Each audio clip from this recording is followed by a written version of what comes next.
from the National News Studio, Sri Lanka.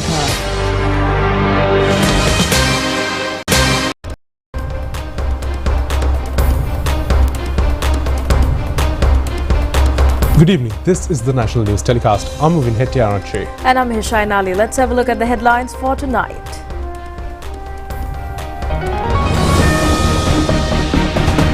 GC Advanced Level Examination not to be held for 3 days from tomorrow.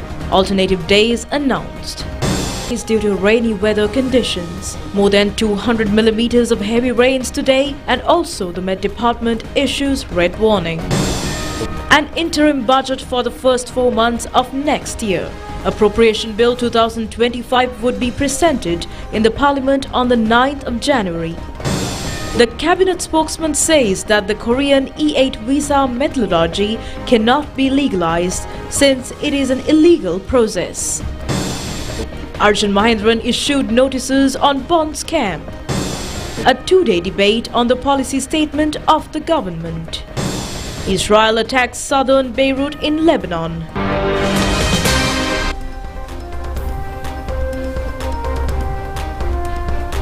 On to those and others in detail, and your top story for tonight is Commissioner General of Examinations Amit Jayasundara says the GCE Advanced Level Examination will not be held in the next 3 days due to the inclement weather. The subjects relevant to these 3 days are scheduled to be held on the 21st, 22nd and 23rd December. At a press briefing held today, the Commissioner General said that from Saturday onwards, exam will be held according to the scheduled timetable. Commissioner General of Examinations Amit Jayasundara says that a decision has to be taken not to conduct the examination in the next 3 days, considering the difficulties the students have to sit for the examination with the conducive mindset. Accordingly, the examination will not be held on the 27th and 29th Friday. Examination was scheduled to end on the 20th of December. Accordingly, the scheduled subjects during the next 3 days will be held on the 21st, 22nd and 23rd December. Examination will be held on Saturday 30th as scheduled, and accordingly Sinhala language paper 1 and Tamil language paper 1 will be held on Saturday morning as scheduled. In the evening, Agri-Science paper 2 and German language paper 2 will be held. After that, the examination will be held according to the normal timetable.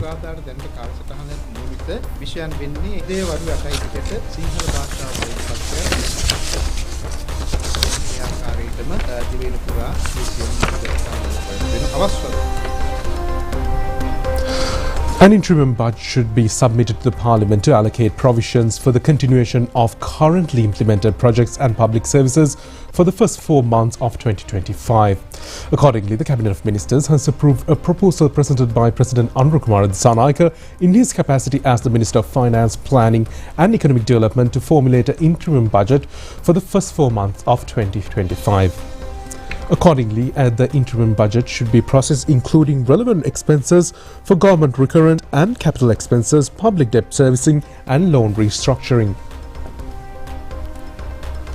The Cabinet of Ministers has approved a proposal presented by President Anurakumara Dissanayake in his capacity as the Minister of Finance, Planning and Economic Development to prepare a budget for the year 2025 and present to the Parliament Appropriation Bill on 9th 2025, enabling the second reading to be made on 17th to 2025 and the third reading and the budget debate to be held from 27th February 2025 and March 21st, 2025.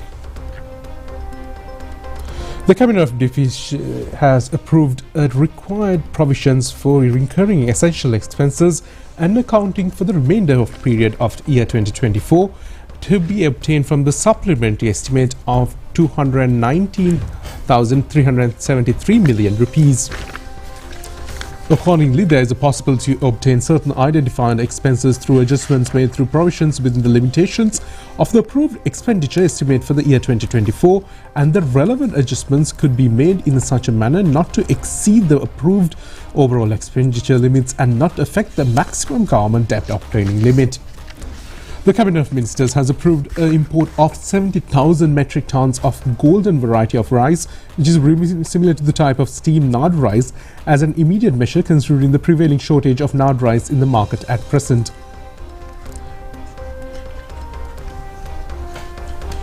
Bids have been called from the registered suppliers of the Ceylon Petroleum Corporation to purchase 4 shipments of diesel. The Cabinet of Ministers has approved the proposal presented by Minister Kumar Jayakody to award the relevant procurement to be BEB Energy Asia Private Limited after evaluation of said bids and under the recommendation of Special Standing Procurement Committee appointed by the Cabinet of Ministers.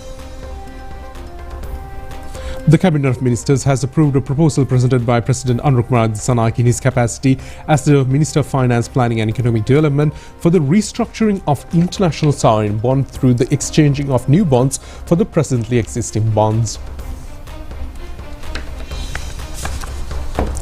The Meteorology Department's issuing a red notice says that the prevailing rain condition would be further expected. And according to the Met Department, North, North Central, Eastern, Central, Ubon and Southern provinces and certain areas of Putlam district will experience heavy rains more than 200 millimeters. The low pressure condition around the sea area of southwestern Bay of Bengal has been developed into a deep depression. According to the Met Department, this condition was situated southwestwards 170 kilometers from Batclow to Trincomalee and 240 kilometers from Trincomalee at 11 am today. This will move close to the eastern coast of the island and will be developed into a cyclone by tomorrow. Due to the impact of this weather system, the sky in many areas of the island would stay cloudy. And the Met Department informs that heavy rains and strong winds are expected in North, North Central, Eastern, Ubon, Northwestern and Central provinces. Naval and fisheries communities have been warned not to venture into deep and shallow sea areas until further notice. Director General of Fisheries and Water Resources Department Susanta Kahawata said that it has been requested from all the deep sea fishing vessels who are engaged in the fishing activities to reach the beach safely.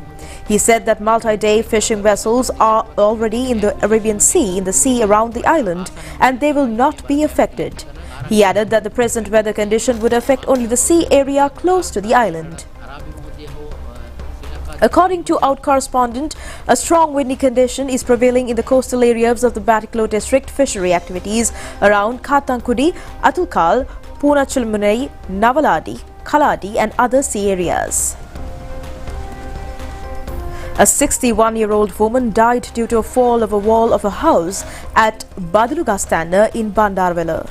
Her husband, who was wounded, has been hospitalized. An earth mound and a tree along with a wall about the height of 30 feet had fallen onto the house while they were asleep. A house has been damaged due to an earth slip at Nelumgada area in Badula. Mother, father and 2 children of a family who had been sleeping in the house have been admitted to the Badula Teaching Hospital. Nuwara Kandapala main road had been inundated due to heavy pouring at Kandapala, Nuwara, bordering the eastern areas of the Central Hills. A large number of houses near the Nuwara racecourse and the Victoria Park have also been inundated. About 100 acres of cultivated land in Umbulgoda, Akurasa have also been inundated. According to the residents, the area is infested with crocodiles. The disaster and relief teams of the Navy have been in operation today also in order to provide relief for the people who are affected by floods at Akurasa and Aturali areas in Mathura. Cultivated paddy land around 350 acres are underwater due to heavy rains in Polonnaruwa district. According to the Department of Irrigation, the water level of the Mahabali River basin is too in danger of an increase. Upcountry railway line has been obstructed due to landslide close to the 9-arch bridge at Alla in the upcountry railway line. One section of the railway line has been completely covered with earth mounds due to the earth slips in the early morning hours of today and removal of boulders and earth. According to the Badula District Disaster Management Unit, several roads have been blocked in Badula District. The road at the 3rd post of Badula, Passara Road, remained blocked, and according to reports, Spring Valley Road in Badula has also been blocked. Earth slips were reported at the 7th post in the Badula Passara Road. Our correspondent says that earth slip danger prevails at the 99th kilometer post in Badula Valimada A5 road. Police caution drivers to be careful while driving around this area. Kurundwatta Palpitia Road at Gangayalakorle in Gampala has been obstructed at 4 places where vehicular traffic has also been affected. Students were unable to attend advanced level examinations due to the situation, and the road has been brought back to normal condition where students have been able to attend the examination centers with the intervention of OIC. Director General of the Disaster Management Centre, retired Major General Uday Herath, said that all necessary guidelines have been provided by the Defence Secretary to the three armed forces, police and other concerned sections for immediate response, and said that guidelines are now in operation with the assistance of three armed forces with the mediation of the Disaster Management Centre.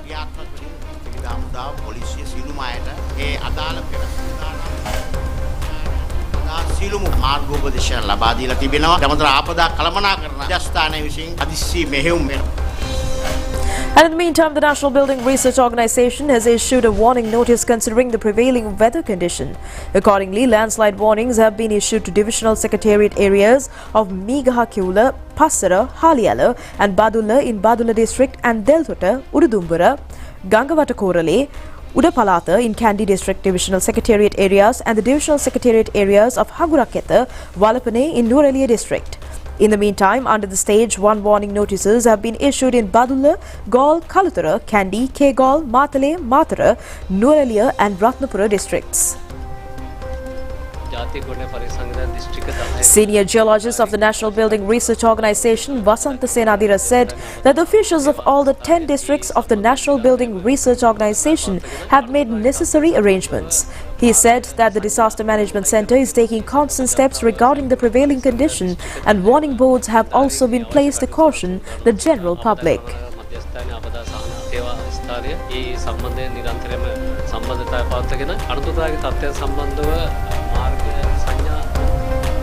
Also, steps have been taken to open 2 meters each of 9 sluice gates out of 10 of them in the Polgolla reservoir. According to the engineer in charge at Polgolla, 34,000 cubic feet of water per second is being released into the Victoria reservoir.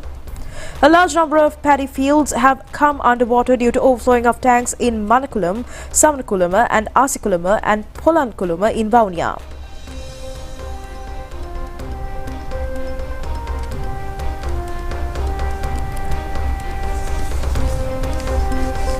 Ampara, Panama and Putuil areas are reported to be inundated according to our correspondent, and a danger of breach in the dam of Putuil Rotavava reservoir has also been reported. 6 sluice gates of the Naula Boathan reservoir have been opened to the increase in water level of Mahavali river. The engineer in charge of the Boathan reservoir informs public to be cautious. The water level of Kirindoya has risen due to heavy rains. 6 sluice gates of the Rajangene reservoir have been opened 2 feet each, 2,000 cubic feet of water per second. 2 sluice gates were opened today of the Upper Kotmale reservoir due to the heavy rains being received around the catchment areas. 2 sluice gates of Angamu reservoir have been opened by 3 feet each. 1,800 cubic feet of water per second is being released. SPC Sugeshwara of the Irrigation Department said that special attention has to be paid in the coming days to the flood situation prevailing in Yanuya, Malwatuya, Katragam or rivers.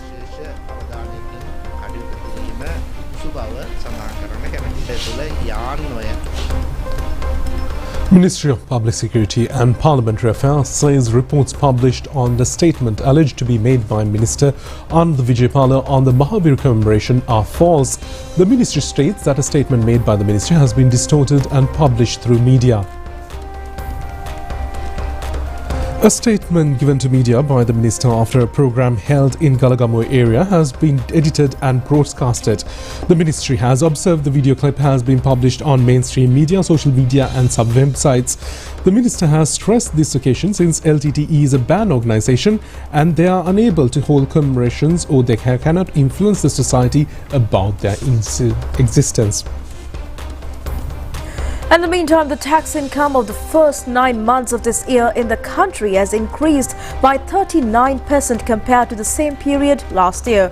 Finance Ministry reports point out that the tax income during this period is over 2,918 billion rupees.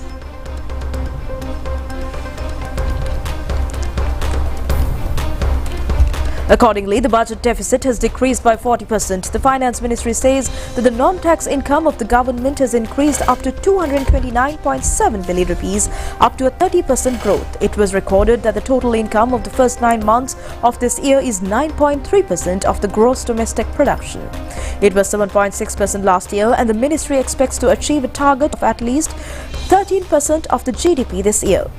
The budget deficit in the current account has gone down up to 516.3 billion rupees by a percentage of 58. The Finance Ministry reports also point out that it is a 1.6% of the GDP.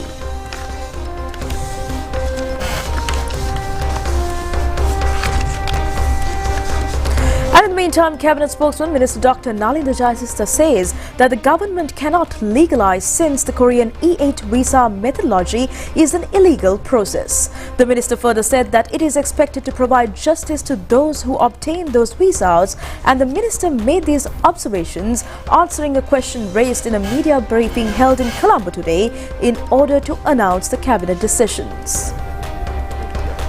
Cabinet spokesperson Minister Dr. Nalindra Jayasistha said that the remittances sent by about 30,000 migrant workers in South Korea is very much important. The government has mediated through the Foreign Employment Bureau to prepare a scheduled legal system for this matter.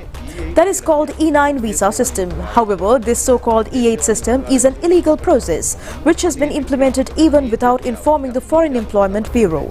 Now that the government cannot make it legal, generally South Korean government provides about 6,000 employment opportunities to Sri Lanka annually. These jobs are valid over a period of 4 years. Such long-term visa is very important for Sri Lanka. However, E8 visa is a seasonal visa system only issued for a short period of 6 or 7 months. The migrant workers under this system should come back soon after the visa expires. According to the information received to the Bureau, a certain group during the previous regime has misled youths in sending them on short-term visa. The group has charged money from the relevant youth, saying that there are opportunities to hide out and do other jobs after visa expires. There is no any agreement relevant to this illegal system. About 106 migrant workers have gone to South Korea under the system. Out of them, visa of 40% expired a month ago. The visa of the rest will expire today, and the government has no whatsoever power to make this system legal. If the government attempts to make it legal, then Sri Lanka will lose 6,000 legal quota annually. Behind this illegal scam, several politicians and middlemen are there. Chairman of the Foreign Employment Bureau has already made a complaint to the CID to take legal action against the culprits responsible for the scam. Anyway, the government will do some justice for the rest 60-odd migrant workers. Yet, this is a matter of human smuggling. In response to a question raised by journalists on the fourth tranche of the IMF loan, Deputy Minister of Economic Development, Professor Anil Jayant Fernando, said that the third review was to be conducted in September. However, due to the presidential election, the IMF team did not turn up since it may cause negative impact for the election. That is the reason for a delay of 2 months to issue this tranche of loan. The government had concluded the third review on the 23rd of this month and completed the staff-level agreement. He added that some matters of the agreement will be included in the 2025 budget proposals. Accordingly, the IMF team will submit the preliminary agreement to their director board probably by the end of January. They will consider these paradigms prior to the 2025 budget.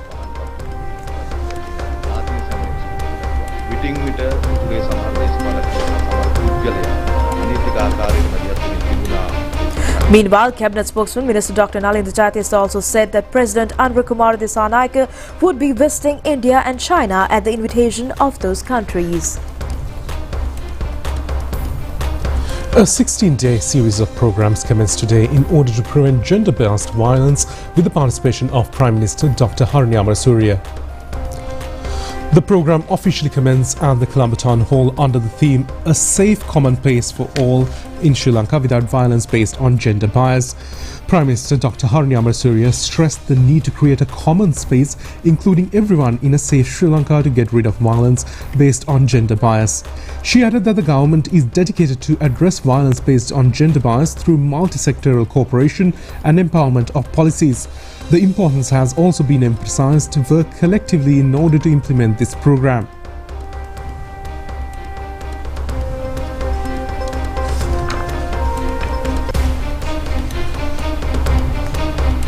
The function also included a protest march from the Independence Square to the Colombo Municipal Council premises, carrying banners and placards with the theme "Against Violence to Bring About Awareness."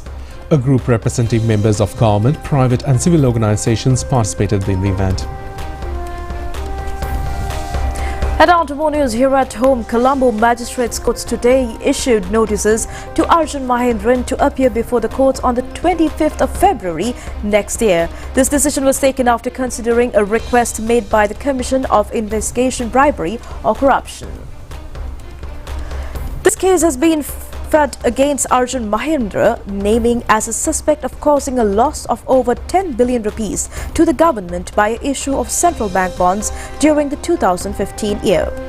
Considering the request of the Commission, Colombo Chief Magistrate Thilina Gamage issued this order.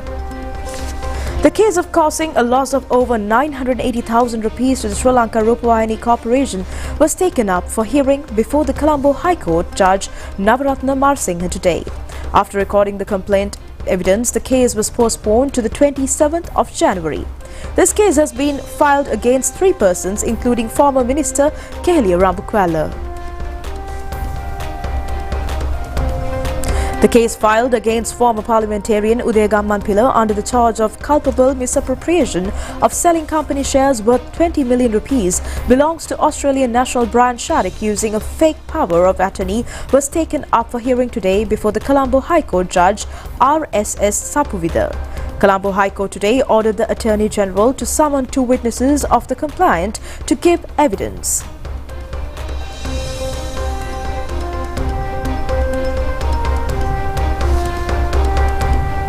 Most Venerable Karagoda Uyangoda Maitri Murti Thera has been elected as the Mahanayaka of the Amarapura Mahanikaya. The Thera was elected at the Sangha Sabha meeting of the Amarapura Nikaya.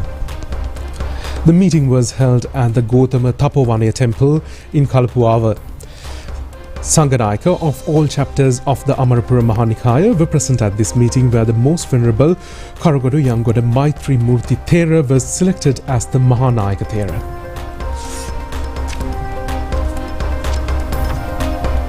And in the meantime, Leader of the House, Minister Bimal Ratnayaka, says that a 2-day debate on the government's policy statement of the 2nd session of Parliament will be held on the 3rd and 4th of next month. At a press briefing held today, the Minister said that during the session to be held from the 3rd to the 6th of next month, the interim budget is scheduled to be passed. Minister Bimal Ratnayaka said that at the party leaders' meeting yesterday, a decision has also been taken to have a vote after the debate. The government believes that a wider discussion should be conducted regarding this important policy statement made by a state leader in the recent period. Government expects to provide opportunity for the people to know the views of the governing party and alternative views, if any, during these 2 days. The minister further said that although the government has a huge majority, it expects to provide more opportunity for the opposition as well. More time will also be allocated to the opposition to express their views. The Sustainable Energy Authority says it has been planned to fulfill the entire power demand and entire power need of the country through renewable energy in 2050. Director General of the Sustainable Energy Authority, Engineer J.M. Atula, said that accordingly floating solar power plants will be set up mainly in reservoirs in the country. Meanwhile, 2 solar power plants constructed in the Chandrika Vava and Kiribam Vava in Abilipitia are scheduled to be opened tomorrow. The government points out that the implementation of the proposed projects will add about 3 gigawatt hours of annual electricity generation to the national power grid. For the 2 projects, a request has been made to provide 99.99 hectares each on the water surfaces of the Chandrika Vava Reservoir located in the Abilipitia Divisional Secretariat area and the water surfaces of the Kiribam Vava Reservoir located in the Sevanagala Divisional Secretariat area. Along the plots of 0.1 hectares each from the reservoir reserves for activities such as construction of power plants and transmission stations, training maintenance workers and maintenance of the solar panels. The Cabinet has already approved proposal made by the Minister of Irrigation to provide above-mentioned reservoir surfaces, parts and land plots to the Sri Lanka Solar Energy Authority on an annual lease basis for the running of the 2 solar pilot projects. Attention of the Asian Development Bank has been paid to assist the government of Sri Lanka in foreign investment opportunities. The proper financial management and the enthusiasm shown by the government has been cited as the reason for this purpose. During a discussion held at the Presidential Secretariat today, led by ADB's Regional Head of Private Sector Development, Takeo Koike, and Senior Additional Secretary to the President, GNRD Aponsu, the ADB delegation highlighted foreign investors' enthusiasm for Sri Lanka's expanding prospects across multiple sectors. The meeting focused on investment prospects in critical areas such as climate change mitigation, agricultural modernization, and the energy sector. The 88th birth anniversary of the versatile politician, late Lalita Mudali, falls today. Flower tributes have been paid at the statue of Lalita Mudali at Royal College in this regard. Parliamentarian Ravi Karunanika, along with a group of others, participated in the ceremony of paying floral tributes. Lalita Mudali is the founding pioneer of the Mahapala Scholarship Scheme of the country. He is regarded as a politician who contributed to the betterment of the country.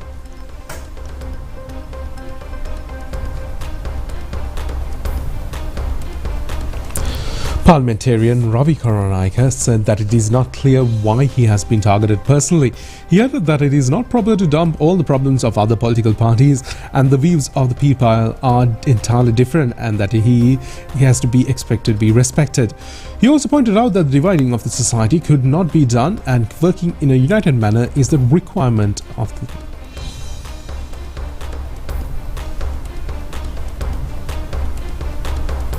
Secretary of the New Democratic Front, Sharmila Pereira, observed that it is not necessarily changed this parliament membership in between. She added that it cannot be changed otherwise, but it has to be done legally. She also said that discussions will be held regarding this situation when Ranil Wickremesinghe returns to the island. She added that the requests have been received to fulfill the vacancies, but no objection has been forwarded in this respect, and it is not necessary for them to have any kind of objection.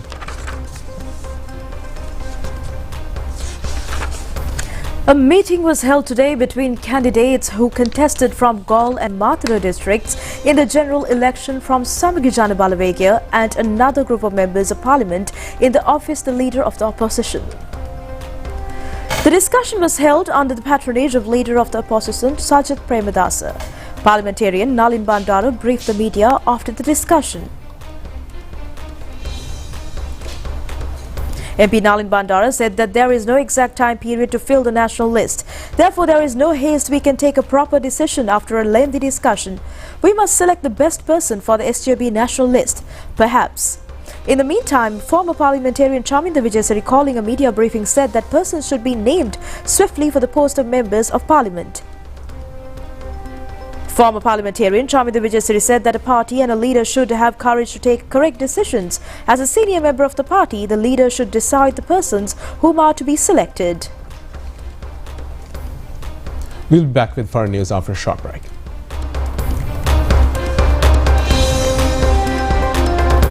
Chola நாட்டை உடைக்கவா கட்டளை? பெற்ற தாயின் ஒரு மார்பை வெட்டி எடுத்துக் கொள் என்கிறீர்கள்.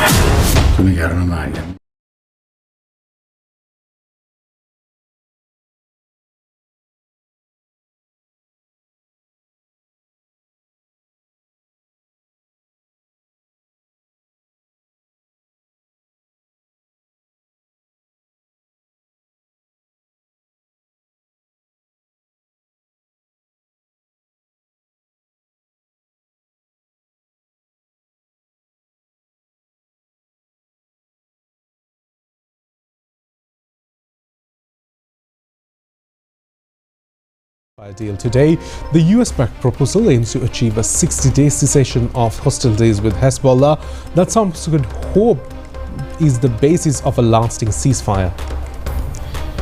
It was reported that Israeli troops began a land invasion of Lebanon almost 2 months ago in response to almost a year of rocket attacks from Hezbollah. A deal would be reported to see Israeli troops gradually withdraw from Lebanon, while Hezbollah would move away from the Israeli border. Any cessation of Lebanon would not directly affect Israeli war in Gaza, which began after Hamas launched its attack on 7th October last year and has seen more than 44,000 Palestinians killed.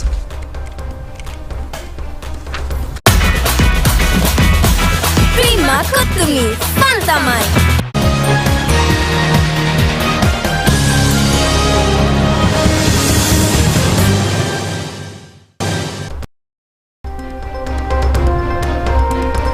And on to sports news for tonight. 13-year-old Indian school cricketer Vibhav Suryavanshi became the youngest player who had been purchased at a highest value at the 2025 IPL Players auction held yesterday. Sri Lankan players were also auctioned. The IPL Players auction was held in Saudi Arabia for 2 days for the 18th time. Yesterday, in the second day of the auction, Vibhav Suryavanshi was praised for auction at a value of 3 million Indian rupees. He was purchased with a bid of 11 million Indian rupees. He was taken by Rajasthan Royal team. 4 Sri Lankan players were also auctioned yesterday. Fast bowler Nuwan Tushara was purchased by the Royal Challengers Bangalore for a sum of 16 million Indian rupees. All-rounder Kamil Mendis was purchased by Sunrise Hyderabad for 7.5 million Sri Lanka Indian rupees, and the Delhi Capitals purchased the fast bowler Dushman Chamira for a sum of 7.5 million rupees as well. Fast bowler Ishan Malinga was bought by Sunrise Hyderabad for 12 million rupees. Names of 19 Sri Lankan players were included for the players auction this time. However, only 6 players were auctioned. Before the auction, Chennai Super Kings retained Matisha Patrana of Sri Lanka for a sum of 130 million rupees. The first day of the IPL auction, spin bowler Vanidhu Hasaranga was bought by the Rajasthan Royal for 52.5 million rupees.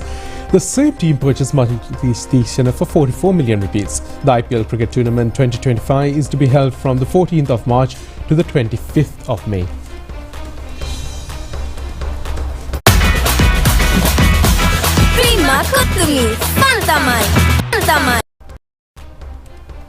That's it for tonight's English News Telecast. Thank you for joining us. Good night.